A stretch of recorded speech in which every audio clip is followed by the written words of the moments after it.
Mbilinge za ligi kuu ya kandanda Tanzania bara hilo pia zinaendelea pale kwa Mtipa. Nazungumzia uwanja wa Airtel. Kutakuwa na mchezo ambao unashuhudiwa muda so mrefu hapa, tutaungana huko. Mchezo huo ni mahususi ukiwakutanisha Young Africans wakiwa wageni wa mchezo dhidi ya wenyeji wao Singida Black Stars katika mechi muhimu kweli kweli ya ligi kuu ya kandanda Tanzania bara. Kila mechi kwa sasa hivi ina hesabu kubwa sana. Ukiangalia gap la alama kwa Young Africans na wapinzani wake, lakini Singida Black Stars anavyotamani kufika sehemu nzuri tena, pengine tumshuhudie tena katika msimu unaokuja akiwakilisha kwenye kombe la shirikisho barani Afrika. Anajitahidi kusogea hapo kwenye hiyo sehemu yake kwa ajili ya kuhakikisha anakaa kwa uzuri. Takwimu za kiufundi kuelekea mchezo huu ambao dakika chache tu hapa tutaungana kule Singida kuhakikisha tunakupatia live mtazamaji na mwanafamilia wa Mgongo TV. Nikwambie tathmini fupi kuhusiana na mchezo huu. Wengi wameutaja kama ni mchezo wa kawaida kutokana na namna ambavyo kama imeonekana Singida Black Stars kuwa wanyonge sana mbele ya Young Africans wanapokutana mara kadhaa.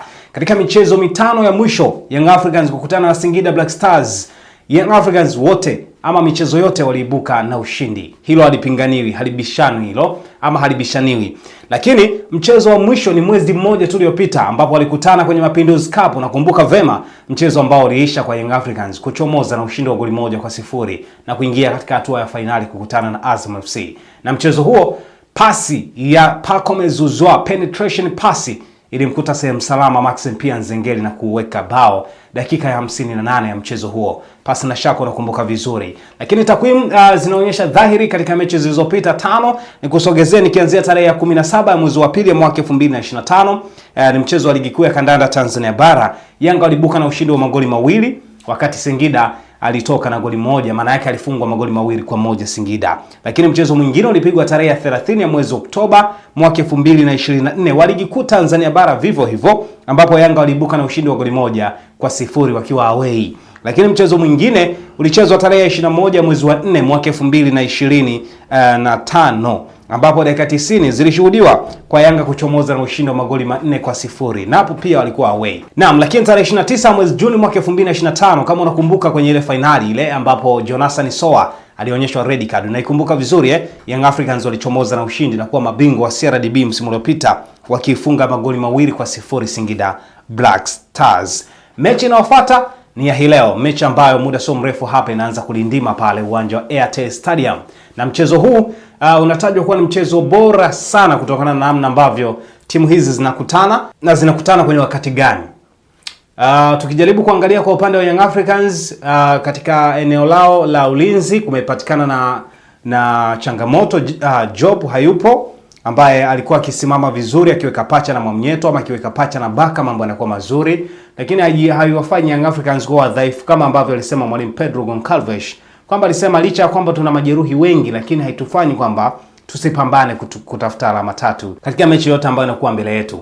Young Africans chini ya kocha Pedro Goncalves wana kitu cha kujitetea hii leo pale Singida, wakati vijana wa David Ouma wakitaka kuukata ule mzizi wa fitina na kuhakikisha wanatoa ule uteja ambao pengine wengi wamezoesha kwamba Yanga ikikutana na Singida Yanga atashinda tu, Yanga itakuaje. Wengine akirejea nyuma kwamba kwa nini kipindi kile Yanga ilipokuwa inacheza na Ihefu kabla haijawa Singida Black Stars, mbona ilikuwa inakaziwa na pengine kufungwa kabisa. Lakini ukweli ni kwamba kwa sasa Singida Black Stars ishabadilisha mifumo yake. Ishabadilisha mifumo yake au uendeshwaji, lakini sio hivyo wadhamini. Hata sehemu kipindi kile ilikuwa Mbeya, sasa hivi iko Singida, lakini namna ambavyo uendeshwaji ni tofauti na awali, na wachezaji pia baadhi walikuwepo Ihefu, lakini kwa sasa wapo pale Singida, lakini wengine waliletwa upya. Lakini mchezo huu unanoga zaidi kurejea kwa baadhi ya nyota ambao walikuwa wanawazungumzia wachezaji hawa wawili, Khalid Aucho pamoja na mwenzake Obaseje, ambao walikuwa wanatajwa kwamba wameingia kwenye matatizo ama migogoro na timu hiyo, hasa kwanza ya kinidhamu, kwa Khalid Aucho kutokufika mazoezini, lakini kwa Obaseje kuambiwa ama kuingia kwenye tuhuma za kwamba ameingia kwenye sakata la upangaji wa matokeo. Mechi hii inatoa taswira pia kuelekea katika michezo mingine, hasa tukienda kwenye raundi ya pili ama mzunguko wa pili, kwa sababu Yanga wakicheza mchezo huu utakuwa mchezo wao 12, michezo mitatu watabakiza kuelekea katika raundi inayofuata. Yote kwa yote tutarajia mchezo mzuri ambao tutaushuhudia pale kwa Mtipa katika mchezo huu wa ligi kuu ya kandanda Tanzania bara. Je, unawapa Yanga asilimia kubwa ya kushinda mchezo huu? Tuambie hapo kwenye maoni, wakati tunaenda moja kwa moja pale Airtel Stadium kwa ajili ya kuhakikisha tunakusogezea kila kitu ambacho kinaendelea katika uwanja huo, kuhakikisha nondo zote, lakini kila hatua ambayo inaendelea pale, hasa mchezo husika, unafanyika kwa uzuri kabisa kupitia runinga yako tu hapo, ama kupitia kwenye simu yako janja, hasa ukichagua Kemgongo TV. Naamini utakuwa mchezo mzuri. Yanga chini ya Pedro Goncalves, lakini Singida chini ya kocha David Ouma, Mkenya huyu. Naam, dakika 90 zitatuambia nini pale Airtel Stadium. Nazungumzia pale kwa Mtipa Singida. Basi moja kwa moja tuende kule tukapate simulizi tamu na hadithi sio misirika katika mchezo huu mzuri ambao ni wa ligi kuu ya kandanda ya Tanzania bara. Mimi ni Chazi Fabi, na hakikisha tunakusogeza kule kupata kila ambacho kinaendelea pale Singida. Karibu tuungane tena na tena.